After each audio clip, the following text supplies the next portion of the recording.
if you want to rap or sing or whatever, don't become a part of the game. You know what? Listen to a song I called The Industry.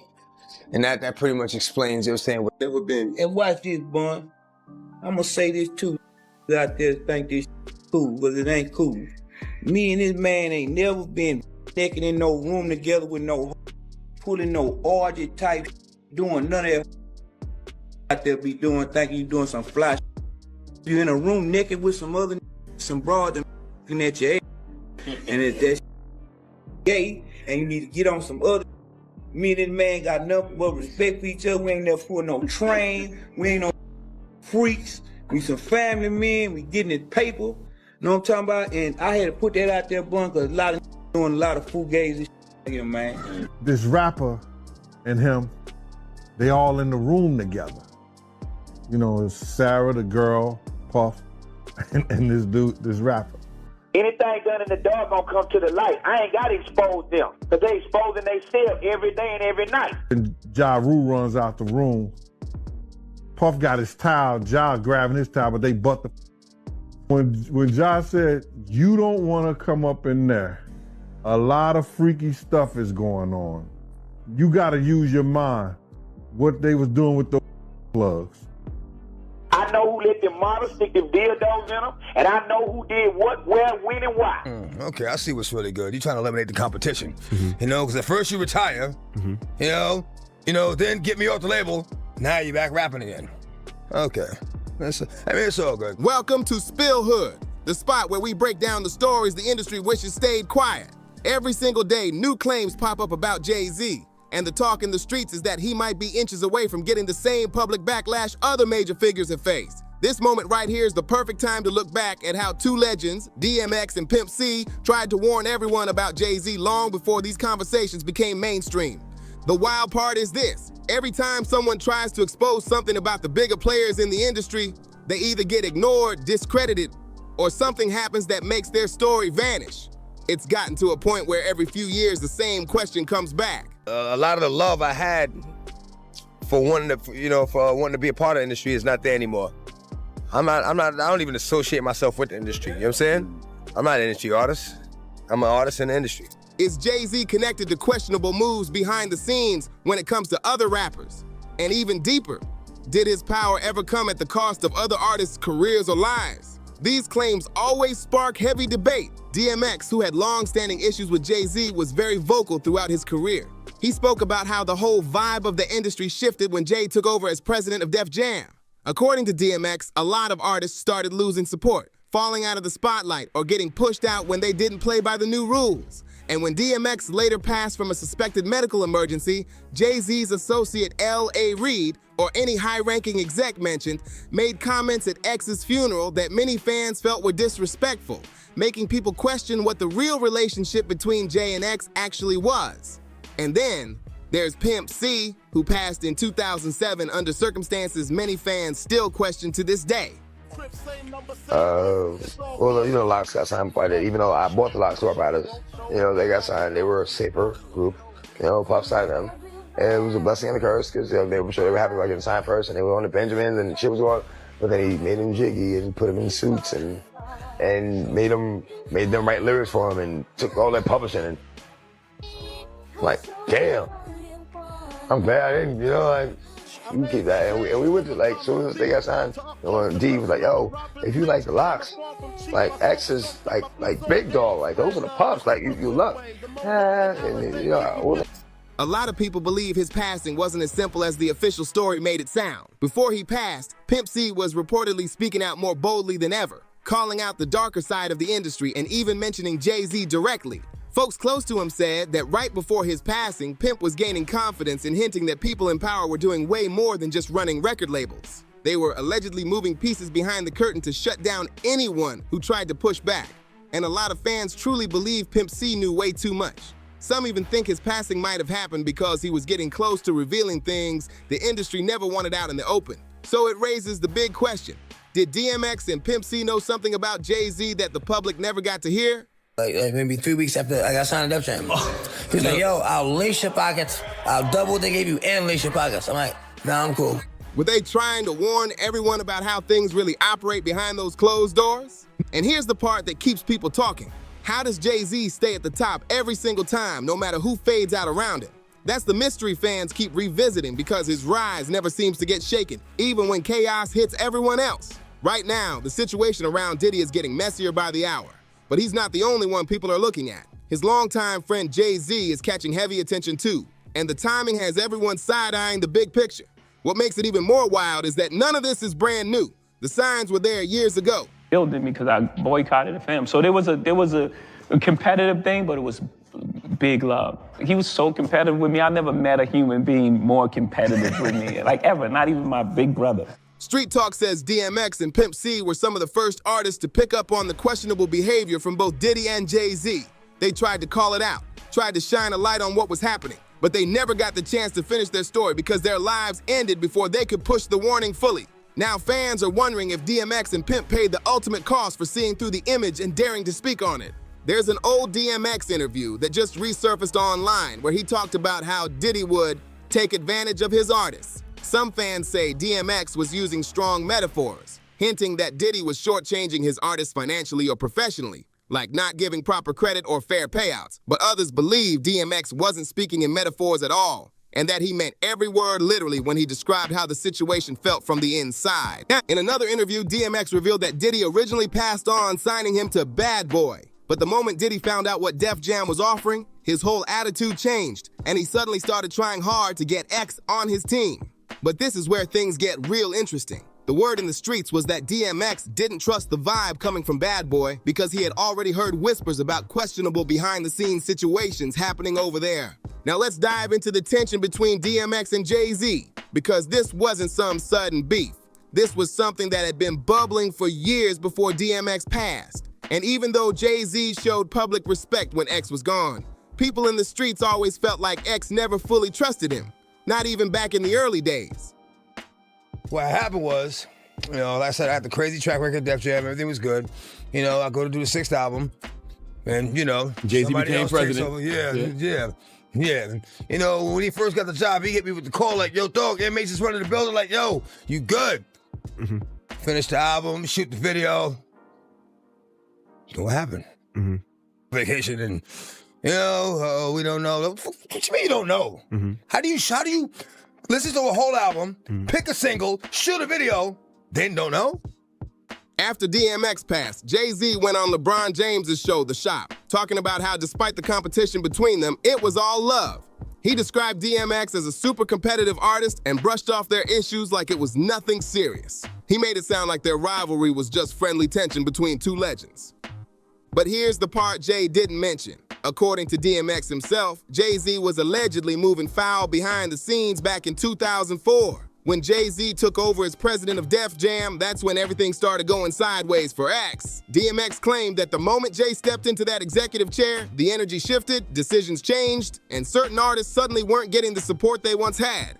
DMX had been holding Def Jam down for years, dropping 5 back-to-back #1 albums from 1998 to 2003.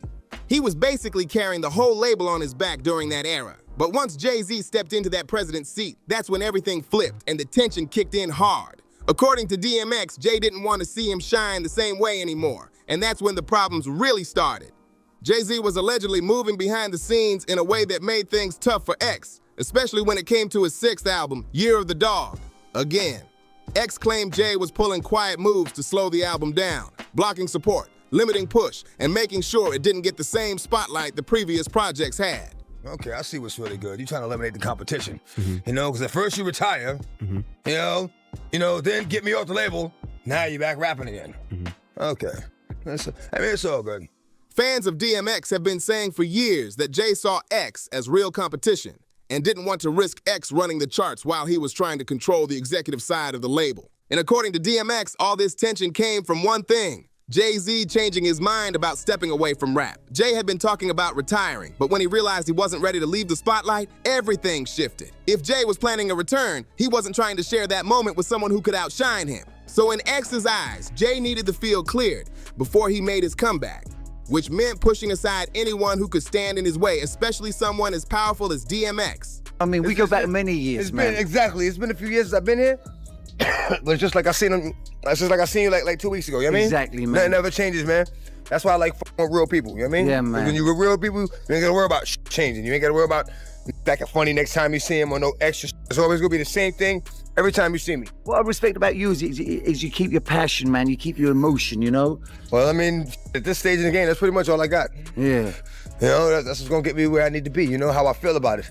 And I feel strongly about this, man. I ain't gonna let a mother take it from me.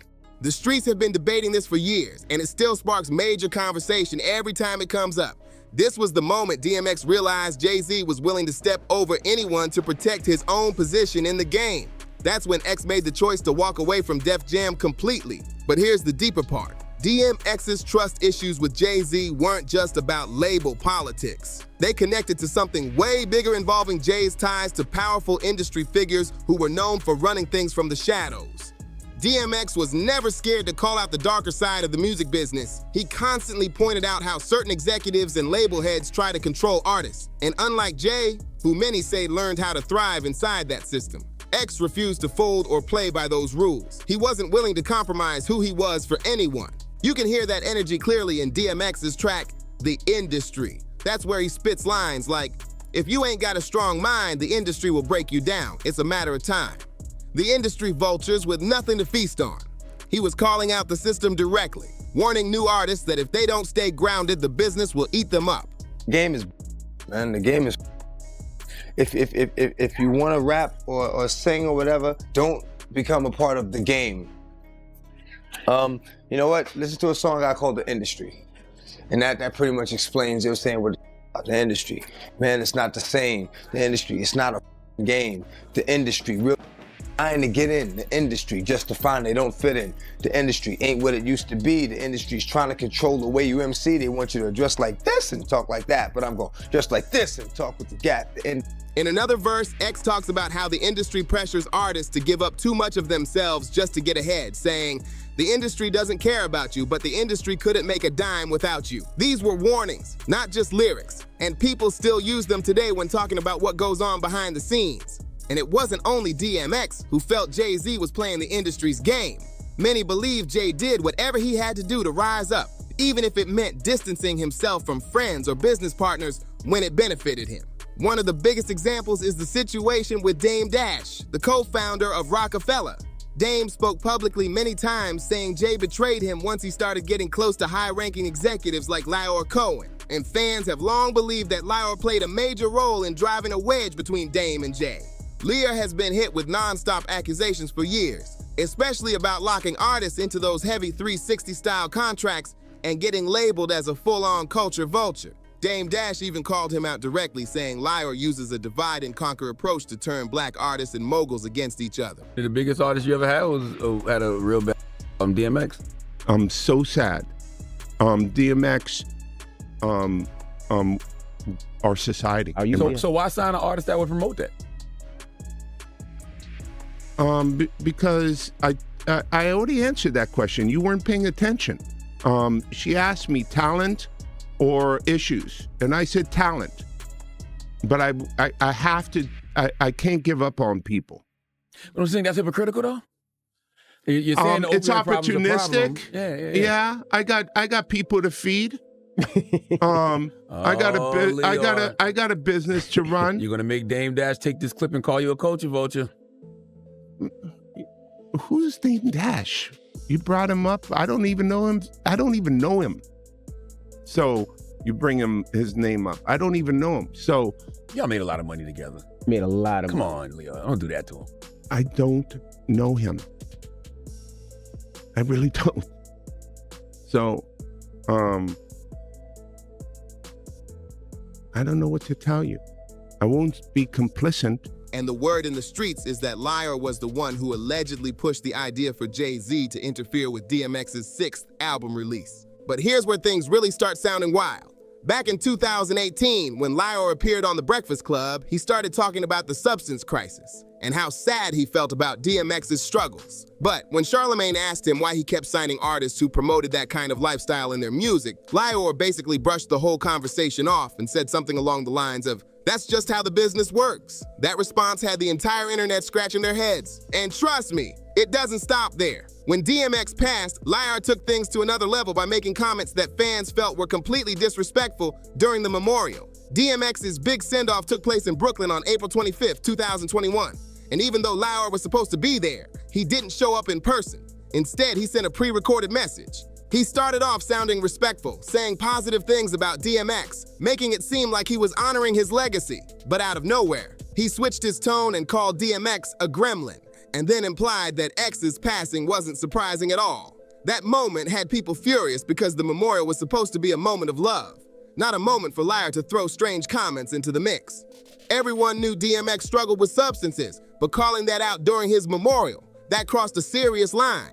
A tribute is supposed to honor someone's life, not drag out their lowest moments. And that's why so many fans were upset by the way Lyre handled it. And when you realize Jay-Z looked up to Lyre as a type of mentor, it suddenly becomes clearer why DMX never trusted Jay from day one. And DMX wasn't the only one. Southern legend Pimp C also never fully trusted Jay-Z. Just like X, Pimp C had no fear when it came to exposing suspicious behavior in the industry. He spoke his mind every time.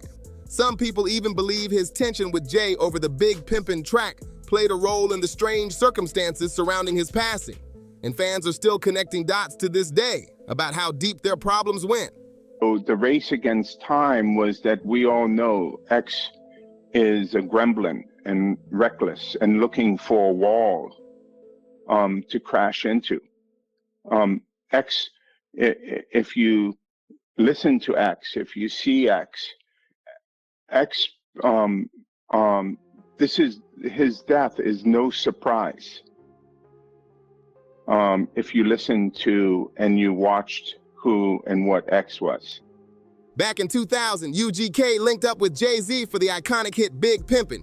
And if you were around then, you remember how huge that song was. It hit number 18 on the Billboard Hot 100, went platinum, and became one of the biggest records of that era. It pushed both UGK and Jay-Z into major mainstream success and had the whole industry talking.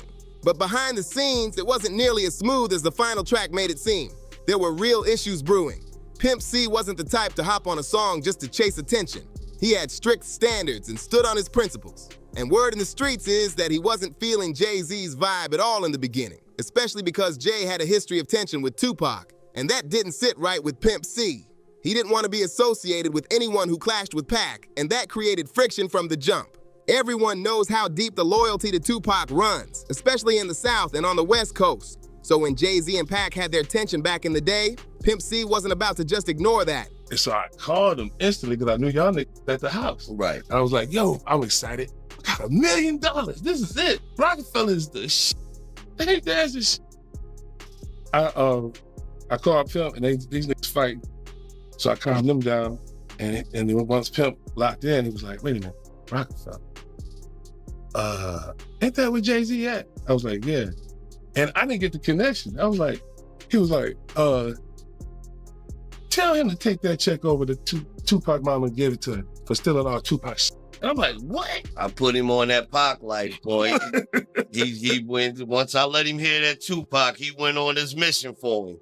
According to Greg Taylor, UGK's manager at the time, there was a whole lot of back and forth happening behind closed doors. Dame Dash was determined to lock in this collab. He even put a $1 million check on the table to get UGK on the track. But Pimp C wasn't moved by the bag at all. Taylor said when he brought the offer to Pimp, he straight up suggested that instead of taking the million for themselves, the money should go to Tupac's mother instead. That's the level of loyalty Pimp was standing on. Real principle over profit. But here's where it gets wild. Pimp didn't realize Jay-Z was already on that call listening to the entire conversation. Jay heard every word, including the slick comments Pimp was firing his way. That moment alone created a whole different tension between them before the song was even finished. Eventually, Pimp C did agree to be part of Big Pimpin', but let's keep it honest. He and Jay-Z were never close. The vibe was never friendly. And even Bun B admitted it took some serious reverse psychology just to get Pimp C to even consider working with Jay-Z in the first place. And here's the craziest part. Even though Big Pimpin' became a massive hit worldwide, Pimp C didn't care for it at all. While everybody else was calling it a classic, he wasn't impressed in the slightest and didn't see it as anything special. To make everything even more intense, there's another explosive theory floating around. And it's coming from Jay-Z's former background singer and self-proclaimed industry whistleblower, Jaguar Wright. He heard him say that, yo? Yeah, Jay heard him. He heard him. Because I had to jump up and apologize for this nigga to clean that shit up quick. Because I was like, I didn't realize he was in the room. So when I seen Hov there, I was like, oh.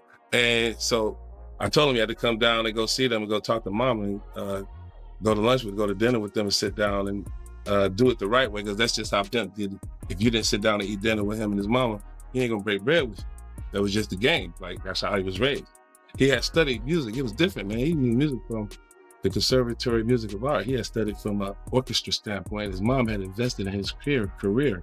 So to be who he was, so by the time people seen him, it was the counterculture of discovering hip hop and rap down there. And they were like a country version of Run DMC, him and Bun. Great artists. Or the artists. new Ghetto Boys. It was like Jay Prince had them as the new Ghetto Boys. That's what they were. And luckily, the nigga moved to Atlanta. We was able to get him with Short, and Short just put the game down, and the rest was history. Right. So that caused a ruckus, because when they missed the first 2 Jay-Z albums because of it. And the next time around, I knew not to call Pimp because him and Jazzy was beefing. And them Master P was beefing. I was like, he's beefing with everybody. She has been claiming things that add a whole new layer to the story. Jaguar has been out here making bold claims, saying Jay-Z didn't just try to slow down Pimp C's career. She believes he may have played a role in the events leading up to Pimp's tragic passing. These are huge accusations, and they've kept the internet divided ever since she first said them. Here's the full picture. In early December 2007, Pimp C was staying at the Mondrian Hotel in West Hollywood, focused on new music and even getting ready for an upcoming performance with Too Short. Everything seemed normal until the morning of December 4th, when everything took a serious turn. Pimp C was supposed to catch a flight back home, but when his wife Chinara and his cousin Ed waited at the airport and still didn't hear from him, they became extremely concerned. Chinara called the hotel to check on him, and when staff went to his room, they found Pimp C unresponsive. Tragically, he was pronounced gone shortly after, only 33 years old. Paid to be on Big Pimp.